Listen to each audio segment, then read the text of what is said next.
하나님 말씀 보겠습니다.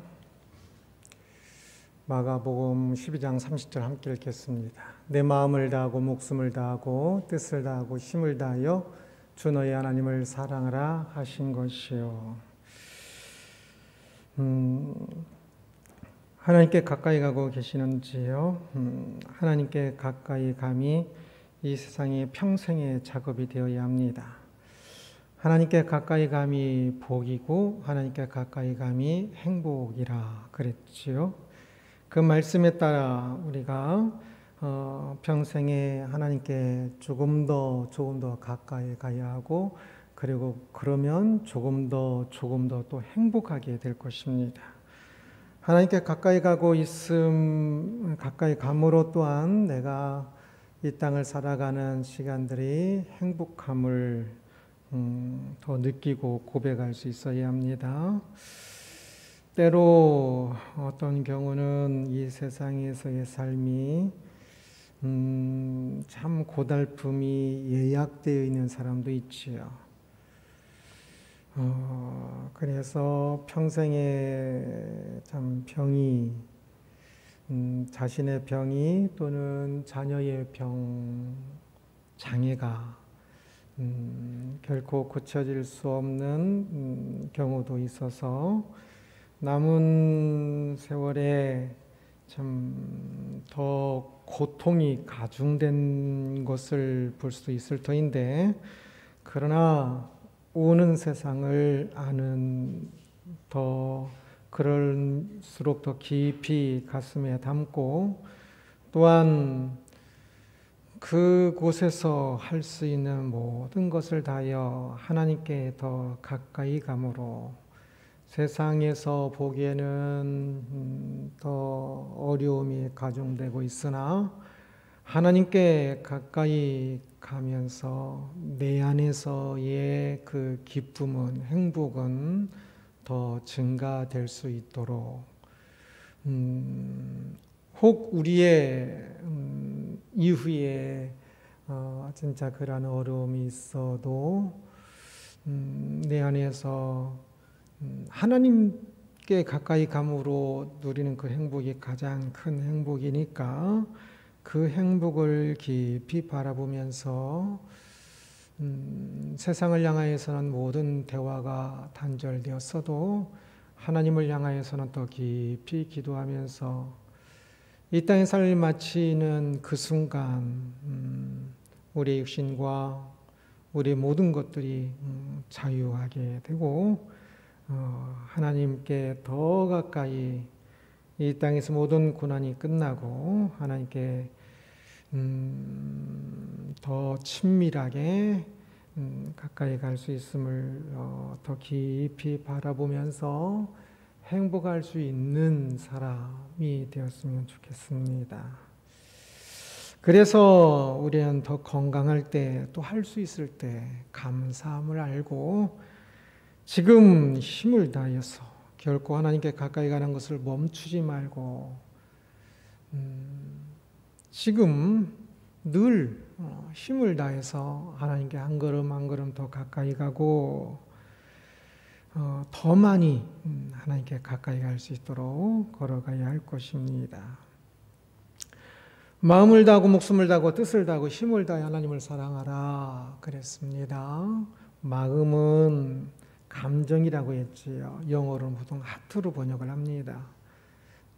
이 감정이 차로 말하면 휘발유와 같다고 그랬지요. 이것이 있어야 에너지가 있어요. 이 에너지로, 우리 에너지로, 마음으로 하나님을 더 사랑할 수 있도록 우리의 마음을 조절할 줄 알고, 마음이란 게 가까이 있을 때 마음도 가는 것처럼, 이웃사촌처럼 하나님께 가까이 더 접할 수 있도록 하고, 마음의 거리, 육신의 거리를 더 가까이 하면서 하나님께 가까이 가야 함을, 사랑해야 함을 보았었습니다. 목숨을 다하고는 의지적인 측면이라고 그랬지요. 죽음을 각오하고 지적으로 바른 선택들을 통하여, 하나님을 사랑하는 선택들을 통하여서 순간순간 참 순교자의 자세로 올바른 선택들을 통해 그것이 바로 하나님을 사랑하는 것인 거지요. 올바로 선택하는 것. 또한 뜻을 다해야 한다 그랬습니다. 뜻은 지정의에서 지라고 그랬지요. 하루에 5만 가지를 생각하는데 정확히는 6만 가지라고 그런다고 그랬지요. 그것도 정확하진 않죠. 과학자들이 이렇게 이야기를 해요. 하루에 6만 가지를 생각하는데 그 6만 가지 중에 하나님을 향한 생각, 그리고 6만 가지 전체가 하나님을 사랑하는 것의 하위 개념으로, 밑에 있는 개념으로 그 항상 모든 생각의 목적은, 최상위 목적은, 최상위 뜻은 하나님을 기쁘게 하는 것, 하나님을 영화롭게 하는 것이 최상위 뜻이어서 이 5만 가지 모든 생각들이 이 뜻을 다하여 내 뜻, 내 생각 모든 것을 다하여서 또 지적인 생각, 묵상, 연구 이런 모든 것들을 다하여서 하나님을 사랑해야 함을 보았었습니다.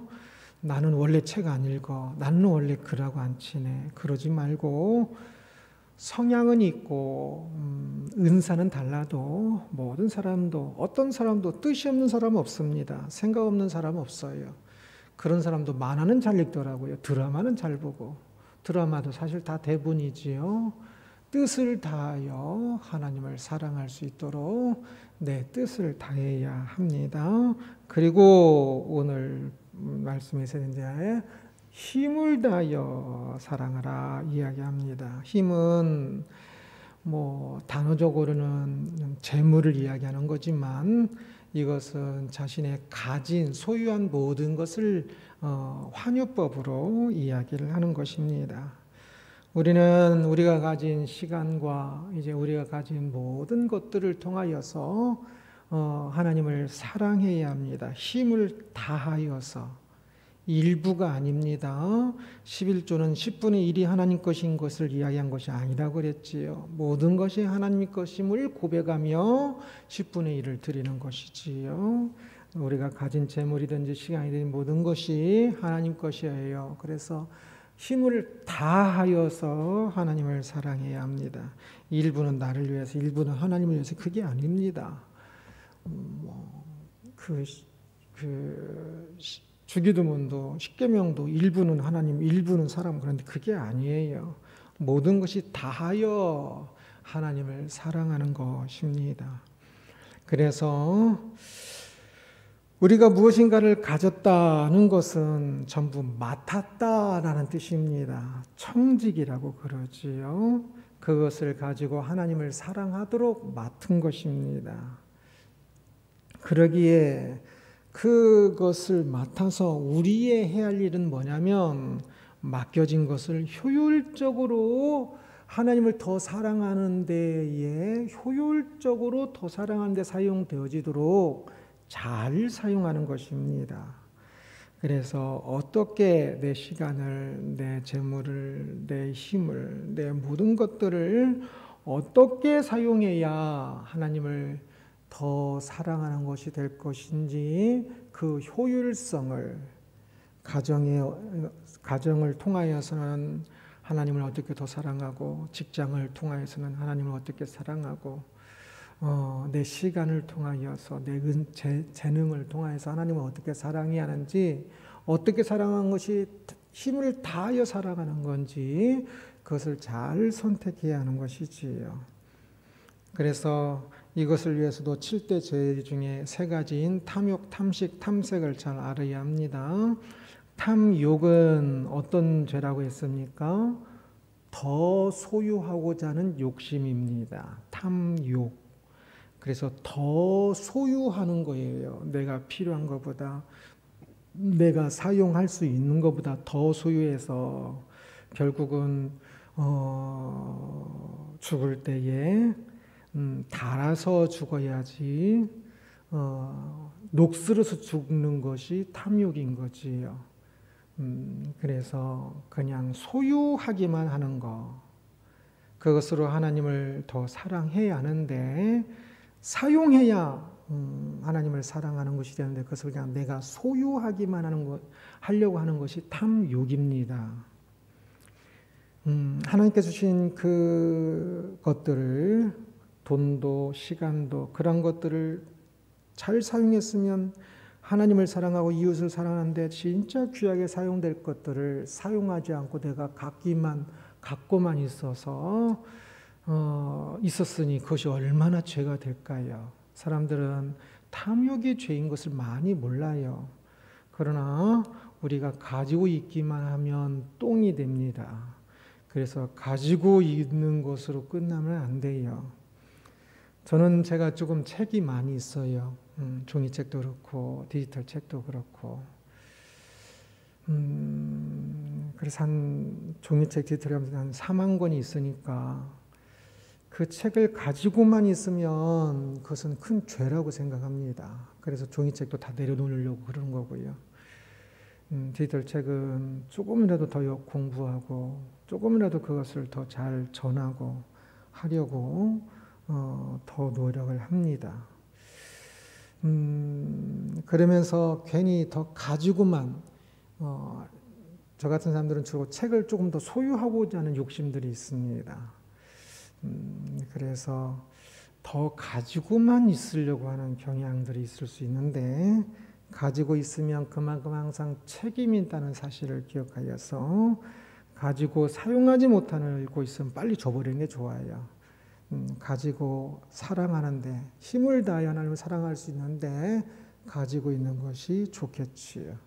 탐식, 가진 것을 과용하는 겁니다. 너무 많이 먹어서 그냥 다시 개워내야 할 정도로 그렇게 하는 사람들을 말합니다.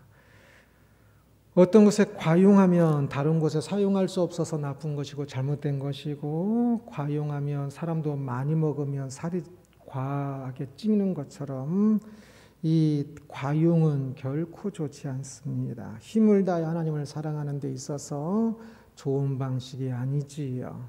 그래서 어떤 일이 되든지 탐식이 되지 않도록, 탐식은 먹는 것을 한 예로 이야기한 것이고 모든 과용들을 탐식의 범주 속에 넣을 수가 있습니다. 과용되지 않도록 조심해야 합니다. 탐색은 오용이라고 그랬지요. 성이란 것은 귀한 것인데 이것을 잘못 사용하면 아주 추한 것이 되겠지요. 오용입니다. 오용하면 힘이 악이 됩니다. 돈이 악이 됩니다. 내가 가진 시간들이 악이 되지요. 내가 가진 그 힘을 다하여 하나님을 사랑해야 하는데 힘을 다하여 우상을 사랑하고 힘을 다하여 다른 세상의 것들을 사랑하면 그것은 탐색이 될 것입니다. 이것도 이제 성이란 것을 표현하는 거지만 탐색의 오용의 가장 대표적인 것이 탐색이라서 성을 이야기하는 것이고 모든 다른 오용들을 말할 수가 있습니다. 우리들이 시간부터 시작되어서 많은 것들을 오용합니다.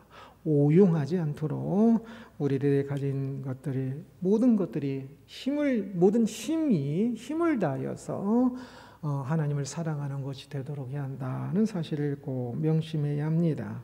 힘을 다해 사랑해야, 내가 가진 모든 것들을 다해서 하나님을 사랑해야 하나님께 또 한 걸음 더 가까이 가는 것입니다. 42번 하나님을 사랑하지 않는 사람은 하나님을 모른다. 보겠습니다. 함께 읽습니다. 사랑하지 아니하는 자는 하나님을 알지 못하나니 이는 하나님은 사랑이심이라. 하나님을 사랑하지 않으면 하나님을 모릅니다. 하나님을 믿는다 하면서도 하나님을 사랑하지 않는 사람은 하나님을 믿는 사람이 아니에요. 하나님을 사랑한다까지 되어야 하나님을 믿는 것이 될 수 있습니다. 하나님을 사랑하기 위해서 우리는 또한 이웃을 사랑해야 합니다.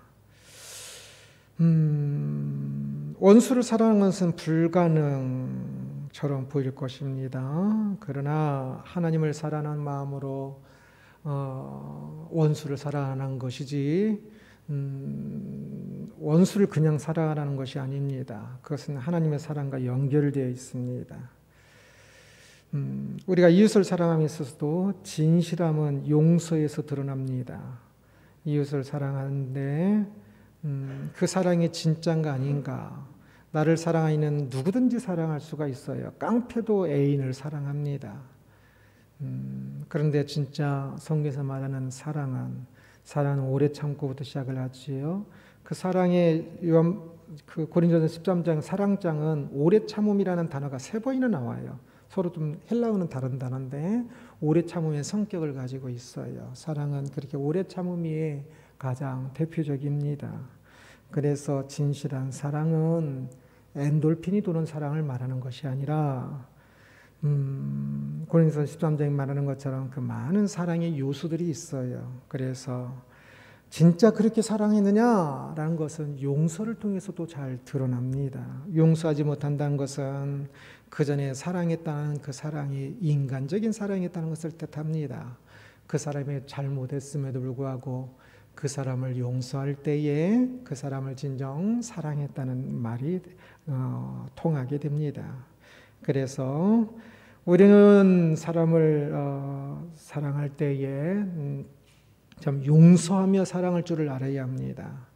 조금만 문제가 생기면 그냥 칼로 잘라버리듯이 잘라버리는 것이 아니라 많은 사람들을 용서하며 사랑해야 합니다. 나도 죄인이기 때문에 용서해야 하는 것이며 또한 그리스도인으로서 의무로서 용서해야 하는 것이고 또한 그 사람이 마음에 들어서 용서하는 것이 아니라 그리스도께서 그것을 말씀하시니까 용서해야 합니다. 그래서 이 사랑할 때에 원수의 그 죄를 사랑하라는 것이 아니지요. 그냥 예수 그리스도의 말씀에 따라 받아들이는 것입니다. 그래서 요한일서의 그 말씀처럼 하나님은 사랑이라라는 그 단어를 보면서 하나님을 얼마나 사랑일까 묵상하는 성경 말씀 구절 의미가 아니라고 그랬지요. 그 말씀의 구절의 의미는 하나님은 사랑이시니까 사람을 사랑하지 아니하는 자는 사랑이신 하나님을 알지 못하는 것이다 라는 의미입니다. 그래서 사람을 사랑하지 아니하는 사람은 하나님을 사랑하는 사람이 아닙니다. 그래서 누구를 사랑하는 마음을 없이는 하나님을 사랑하는 마음을 가질 수가 없습니다. 그래서 늘 내 영혼이 건강한가 건강하지 않은가는 사랑으로 조금 구분할 수 있다고 그랬지요. 아침 일어났을 때 내 마음이 사랑의 마음으로 가득한가, 사람들을 쳐다볼 때 사랑의 마음이 가득한가, 그러면 그 사람의 신앙 건강이 지금 건강한 거고, 사랑할 마음이 생각 들지 않으면 이 사람도 짜증나고 저 사람도 짜증나고 오늘 일도 짜증나고 그러면 그 사람의 신앙이 지금 병든 겁니다. 그래서 우리는 사랑할 때 사랑이신 하나님, 사랑이란 큰 속성을 가지신 그 하나님을 제대로 조금 더 아는 사람이 된다는 사실을 기억하고 늘 하나님을 사랑하는 마음으로 세상을 향한 사랑의 마음을 간직해야 한다는 사실을 기억해야 할 것입니다. 그래서 우리는 항상 사랑은 지식이 조금 더 기반이 될 때 더 이루어져 가는 건데 지정의에서 지식이 기반이 됩니다. 지식 없이 하나님을 사랑한다는 것은 맹신이지요. 그래서 참 연약한 사람, 지적인 분의 연약한 사람들 같은 경우 정신박약이든지요, 하나님께서 이해하실 겁니다. 그러나 정신박약아도 아니면서 지적으로 하나님을 아는 것에 게을리하면 그것은 참 믿음을 게을리하는 겁니다. 지식으로 하나님을 아는 일에 삼위일체 하나님도 아리하는 것이고요. 최소한 성경에서 이야기하는 내용, 글귀들이 무슨 말인가? 성경을 읽으면 성경 일독을 할 때도 무슨 말인지 모르고 읽으면 그게 무슨 일독이 되겠습니까? 무슨 말인지를 알고 읽어야 성경을 읽은 것이 되겠지요. 그래서 할 수만 있으면 이해하면서 읽어야만 합니다. 하나님을 아는 지식은 여러 가지를 통해서 하나님께서 우리에게 알려주시지요. 특별 계시, 자연 계시들이 있었지요. 일반 계시요. 오늘은 그 중에서 세 가지만, 일반 계시 두 가지 또 일반 계시, 특별 계시를 넘어서 조금 더 한 가지, 세 가지를 좀 더 보려고 그러는데요. 만물의 분명히 보이 알려졌나니라고 이야기하는 함께 읽겠습니다. 창세로부터 그의 보이지 아니하는 것들 곧 그의 영원하신 능력과 신성이 그가 만드신 만물에 분명히 보이 알려졌나니 그러므로 그들이 핑계하지 못할지니라. 만물에 하나님이 알려졌다라고 이야기합니다. 이단들은 하나님께서 이렇게 숨기셨다라는 표현들을 많이 쓰는데 하나님은 결코 자신을 숨기는 분이 아니에요. 하나님께서는 계속 계시하시는, 계시는 드러냈다는 뜻입니다. 계속 자신을 계시하십니다. 모든 것들 속에 계속 하나님께서 계시하시고 계십니다. 많이 계시하시고 계십니다. 사람들이 죄로 그 계시를 닫아서 그렇지, 그래서 숨겨진 것이 아니라 사람들의 그 죄로 인해서 알려지지 않은 것이지 하나님께서 숨기시는 것이 아닙니다. 하나님은 늘 드러내셔서 사람들이 알도록 하십니다. 무엇보다 사람은 자연을 통해서 하나님을 또한 알 수 있습니다. 하나님을 아는 지식은 아브라함 카이퍼 목사님의 말로는 자연을 통해서, 그리고 또 사람을 통해서, 그리고 메시아를 통해서 하나님을 아는 지식이 있는데 이것은 피라미드와 같은 형상이라고 이야기를 합니다. 그래서 자연을 통해서 아는 하나님의 지식은 많은 것 같으나 실제로는 조금 적은 부분이고 최고 정점은 예수 그리스도를 통해서 하나님을 아는 것을 이야기합니다. 그러나 자연을 통해서도 우리는 하나님을 특별하게는 아니지만 일반적으로는 인식하고 알 수가 있습니다. 자연 안에 그리고 자연 뒤에 계신 하나님을 알아야 합니다. 오늘날 사람들은 이 자연을 통해 드러나시는 계시하시는 하나님을 아는 데에 굉장히 손해이지요. 옛날에는 눈만 들으면 별이 진짜 예쁘게 떠 있었어요. 하늘을 보면 하늘이 예쁠 때가 진짜 많았어요.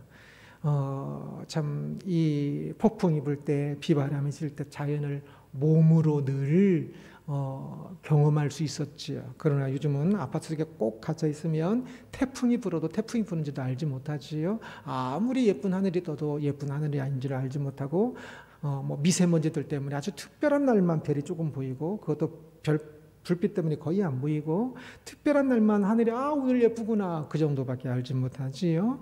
그러나 그래서 우리들은 조금 더 이 자연을 접할 수 있도록 좀 하는 게 좋습니다. 그래서 제가 그전에도 이야기한 것처럼 요즘 달 모양이 무슨 모양인지도 알지 못하면 참 많은 부분을 놓치고 사는 것이다 라고 이야기를 했었지요. 자주 하늘을 보면서, 푸른 하늘과 달을 보고 별을 보면서 우리는 하나님 안에서 살고 있음을 느껴야 합니다. 모든 자연은 참 이 아브라함 카이퍼 목사님 말을 표현을 빌리자면 맥박이 뛰는 휘장이다라고 이야기를 합니다.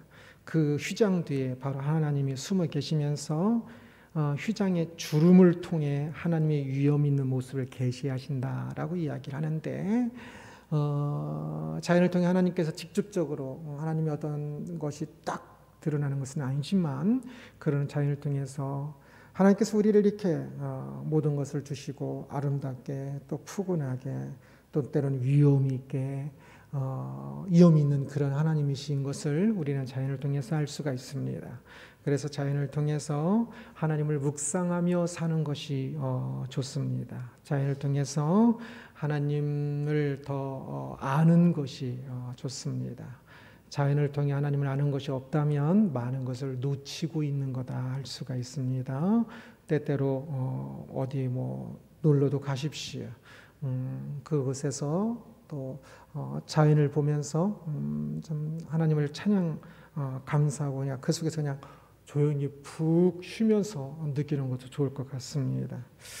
또한 44번째 둘째도 그와 같다라는 항목인데 함께 읽겠습니다. 둘째도 그와 같으니 내 이웃을 내 자신같이 사랑하라 하셨으니라고 이야기합니다.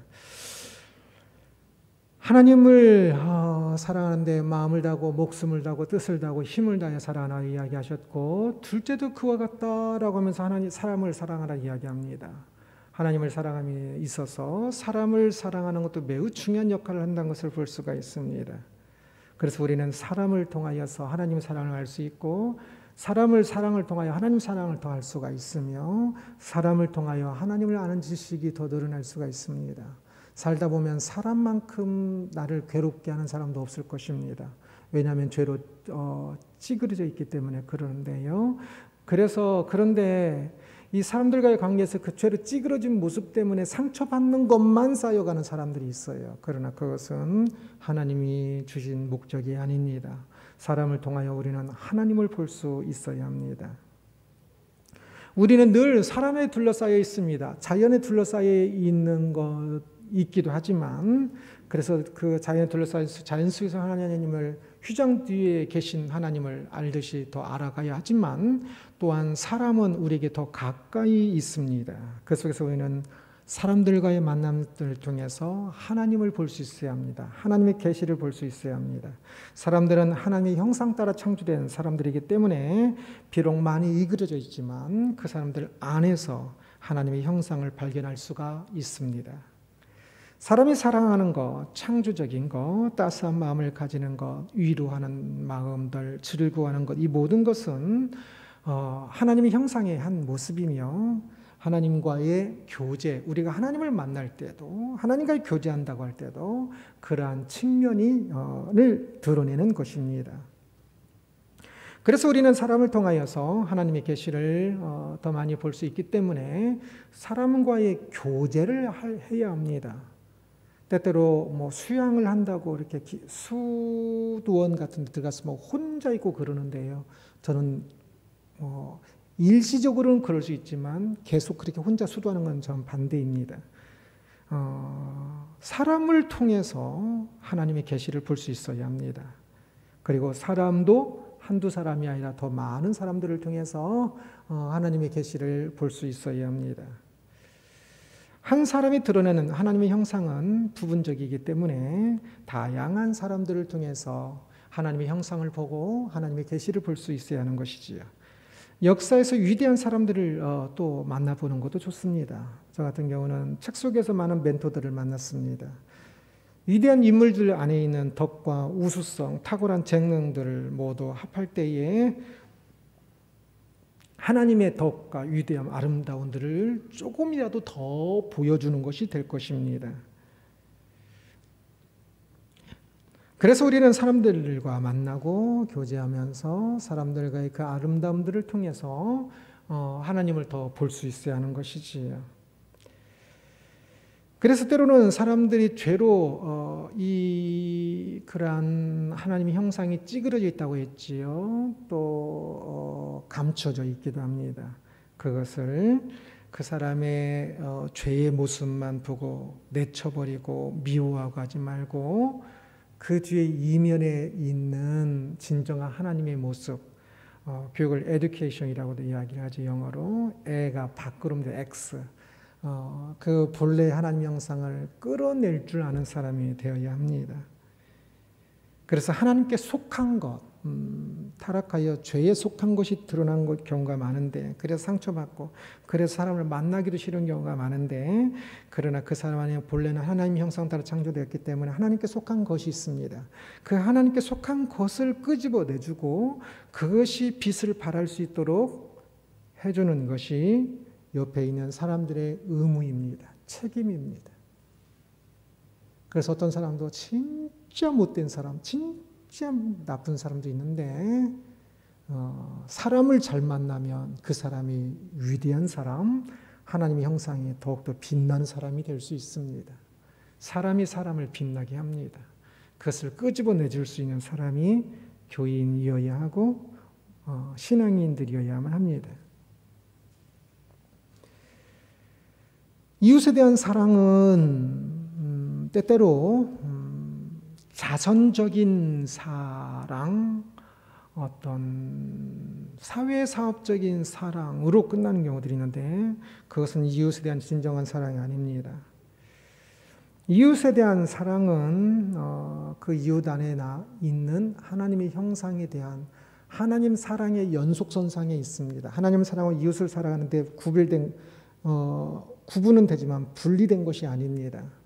이웃을 사랑하되 하나님을 사랑하는 그것으로 이웃을 사랑해야지 그냥 이웃을 사랑하는 그 사회사업적인 이웃사랑은 사실은 제대로 된 이웃사랑이 기독교에서 말하는 이웃사랑이 아닙니다.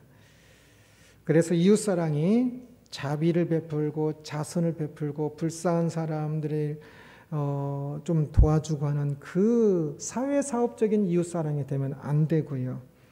그 사람 안에 있는 하나님의 형상이 빛나고 하나님의 형상이 드러나도록 하는 그래서 그 사람 안에 있는 하나님 형상을 또한 사랑하는 것이기 때문에 내가 위에서 이렇게 뭘 적선해주는 자비를 베푸는 그런 차원의 사랑이 아니라 그 이웃 사랑은 우러러보는 경외의 사랑이고 그 이웃 사랑은 그 사람 안에 있는 하나님 형상을 향한 바라봄이기 때문에 존중과 존경과 진정한 그 하나님 사랑의 마음으로 사랑하는 것입니다. 그러기에 보통 사회사업적으로 생각하는 그러한 이웃사랑이 아니라는 사실을 꼭 기억할 필요가 있습니다. 마지막으로 보이지 않는 하나님 형상인데요. 함께 읽습니다. 그는 보이지 않는 하나님 형상이시요 모든 피조물보다 먼저 나신 이시니 하나님을 아는 지식은 자연을 통하여 하나님을 아는 지식을 얻을 수 있다 그랬습니다. 꼭 그래야 합니다. 또한 사람을 통하여서 하나님을 아는 지식을 얻을 수 있다고 그랬습니다. 사람은 하나님 형상 따라 창조되었기 때문에 사람과의 그 교제 그것이 하나님 그 사랑하고 한 모든 것들이 하나님과의 사랑과 아주 밀접한 연결이 되어 있습니다. 하나님과의 사랑과 연결되지 않은 이웃사랑이 아니라 연결된 이웃사랑이 되어야 한다고 그랬지요. 그리고 또한 하나님을 아는 지식의 최고봉은 예수 그리스도입니다. 사람은 하나님의 형상이지만 예수님은 하나님의 영이십니다. 영이라고 사람의 육신과 영이 있는 것처럼 그 영을 말하는 것이 아닙니다. 예수님은 하나님이시지요. 보이지 않는 하나님이십니다. 그 보이지 않는 하나님께서 우리들이 이제 눈에 보이는 모습으로 보게 된 하나님이기도 하지요. 하나님을 생각할 때에 일신론과 삼신론이 있습니다. 일신론도 잘못된 것이고 삼신론도 잘못된 것입니다. 일신론은 하나님을 단순한 한 분 하나님으로만 생각하는 것입니다. 그래서 이름만 다른 제가 목사고 딸에게는 아빠고 집사람의 남편인 것처럼 인격이 하나고 이름만 다른 것으로 그래서 생각하는 것이 일신론입니다. 일신론은 아주 잘못된 개념입니다. 또한 하나님을 생각할 때 삼신론으로 생각하는 잘못도 있습니다. 하나님은 본질적으로 한 분이라 이야기하지만 삼위일체할 때 그 체자는 몸체의 의미가 아니라 본질의 의미를 이야기합니다. 그러면서 위는 분을 이야기합니다. 그래서 하나님은 세 분이라고 분명히 표현할 수가 있어요. 한 분임에서 세 분, 세 분임에서 한 분이라고 말을 하기도 해요. 그 대신 세 분이어서 세 인격이십니다. 각각의 인격이에요. 성부 하나님도 인격을 가지고 계시고 지정의가 고유한 지정의를 가지고 계시고 성자 하나님도 고유한 지정의를 가지고 계시고 성령 하나님도 고유한 지정의를 가지고 계신 분이셔요. 그런데 이 세 분의 일체, 본질적인 일체, 이 본질이 어떤 본질적인 일체인지가 참 어려워요. 그러다 보니까 이해하지 못하니까 그냥 새 삼신으로 각 분리된, 구별되지만 분리가 안 되는 건데, 성부 하나님, 성자 하나님, 성령 하나님 구분되지만 분리되는 것이 아닌데 이것을 분리시켜서 생각하는 경우를 삼신론이라고 이야기를 해요. 그래서 삼일체를 들을 때는 일신론도 잘못이고 삼신론도 잘못이라는 것을 기억하고, 항상 한 분이면서 세 분이고 세 분이면서 한 분이라는 사실, 인격은 인격으로 표현하면 세 인격이면서 본질적으로는 하나인 그 측면에 삼위일체를 잘 기억해야 합니다. 그래서 예수님은 성자 하나님이 육신을 입고 이 땅에 오신 모습이지요. 그래서 예수님과 성부 하나님이 대화를 하시는 거예요. 왜? 각각의 인격이시기 때문에 그래요.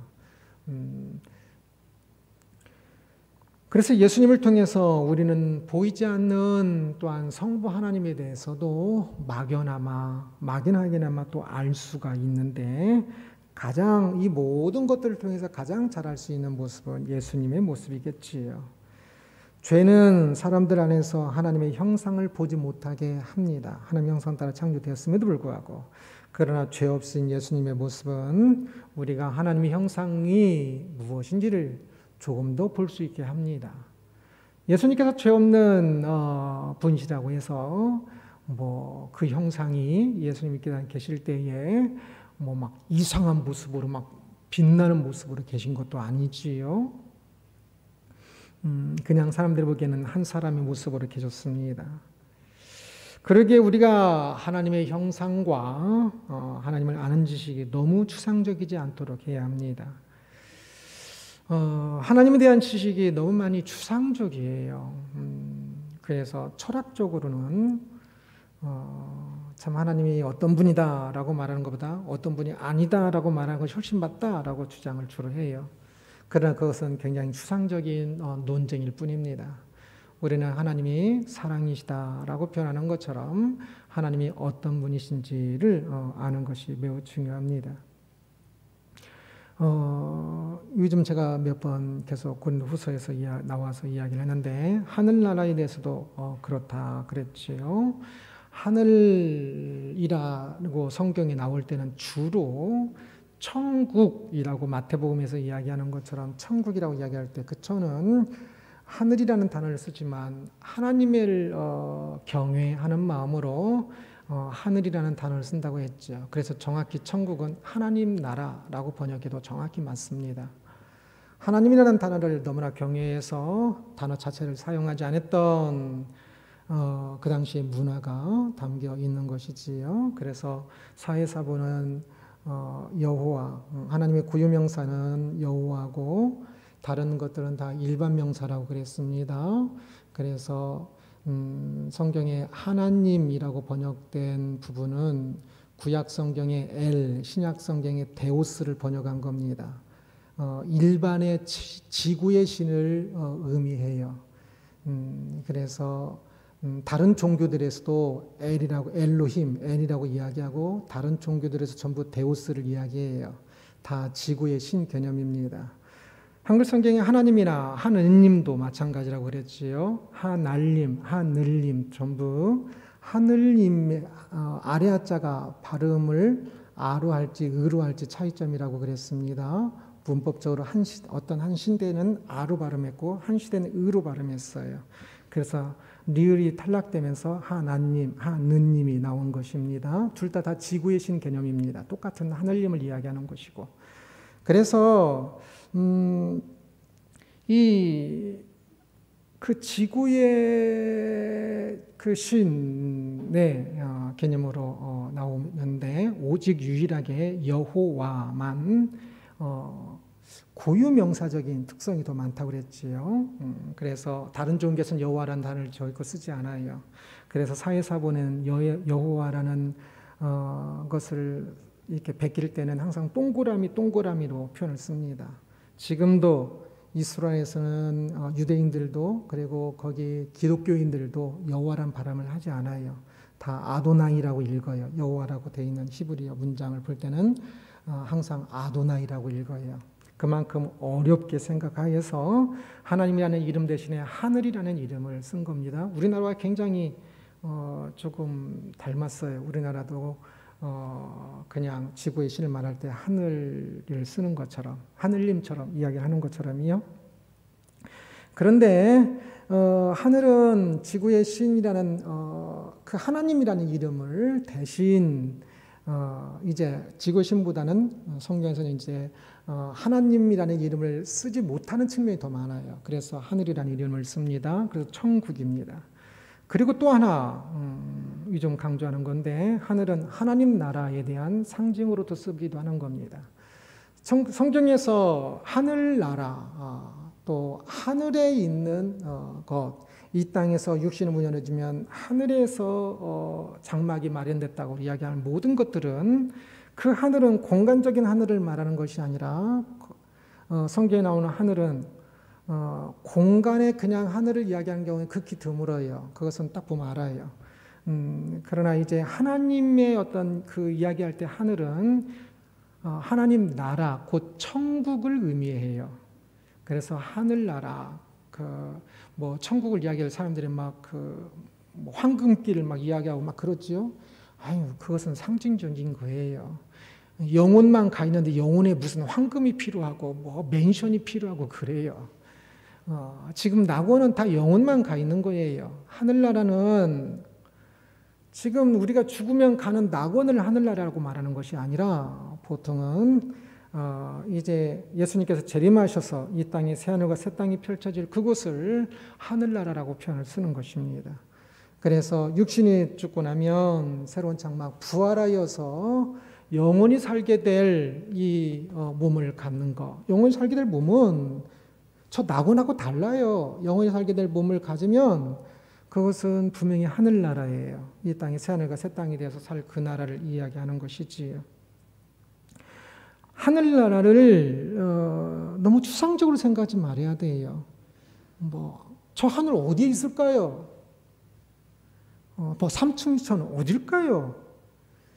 우리가 나중에 살 하늘나라는 새하늘과 새 땅으로 리모델링 된 거지, 지금 우리가 보고 있는 저 하늘과 다른 것이 아닙니다. 지금 보고 있는 저 땅과 다른 게 아니에요.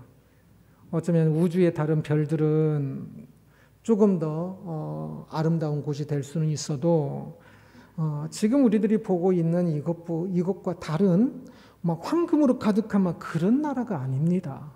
하늘나라는 우리가 살아갈 지극히 구체적이고 그리고 또 아름다운 이 땅에서의 그 모습이고, 그리고 우리가 부활하여 살게 될 모습도 마찬가지입니다. 하나님과의 교제도 마찬가지고, 사랑하는 것도 기뻐하는 것도 행복한 것도 마찬가지입니다. 그날은 이 땅에서의 가장 기쁨이 더 그러한 기쁨인 거고, 행복이 그러한 더 큰 기쁨, 행복인 것이지, 뭐 우리가 상상도 할 수 없는 어떤 것이 아닙니다. 인간이 타락하기 전의 모습을 생각하면 좋아요. 아담과 하와가 타락하기 전에 그들이 막 날개 달고 막 다닌 거 아니지요? 그들이 그런 캡슐 먹고, 설거지하기 싫은 분들은 설거지하지 않는 어떤 캡슐 먹고 아담과 하와가 산 것이 아니지요. 지극히 우리들이 상상할 수 있는 그 모습으로 살았습니다. 그것처럼 성부 하나님을 생각할 때도 이제 영이셔서 우리가 추측할 수 없는, 알 수 없는 부분들이 참 많을 거예요. 그러나 또한 예수 그리스도를 통하여 우리는 보이지 않는 하나님 형상으로서 예수 그리스도를 우리는 이 땅에 사신 예수 그리스도를 알아요. 그리고 예수님께서 부활하시면 또 그 모습을 우리는 보게 되고 같이 만나게 될 거예요. 우리가 서로 사랑한다라고 표현하는 것은 우리가 일반적으로 사랑한다는 것을 말할 때와 비슷한 것이며 같은 선상에 있는 것이고, 기뻐하는 것도 같은 선상에 있는 것입니다. 그래서 하나님과의 사귐은 예수 그리스도의 사귐과 많이 다르지 않고, 예수 그리스도의 사귐, 우리가 예수 그리스도와 사귐을 갖는 것처럼 하나님 아버지와의 그 사귐도, 그 나눔도 그분은 전지전능하신 분이어서 우리가 평생 알지 못하는 부분도 있겠지만, 끝까지 알지 못하는 부분도 있겠지만, 그런 성경을 통해서 우리가 알 수 있는 많은 것은 헛된 것이 아니라 실제적이고 구체적인 것을 조금 더 알아야 합니다. 그래서 이 땅에서 우리가 예수 그리스도를 통하여서, 말씀을 통하여서 하나님을 아는 지식은 영원한 나라에서도 이어질 것입니다. 그래서 하나님을 아는 지식은 매우 귀하고 소중한 것이지요. 바라기는 이 땅의 삶이 결코 헛되지 않고, 이 땅의 삶이 그냥 지나가는 시간들이 아닙니다. 그래서 이 땅의 시간 동안 더욱 하나님을 많이 알고 진짜 사랑하는 것을 더 많이 훈련했으면 합니다.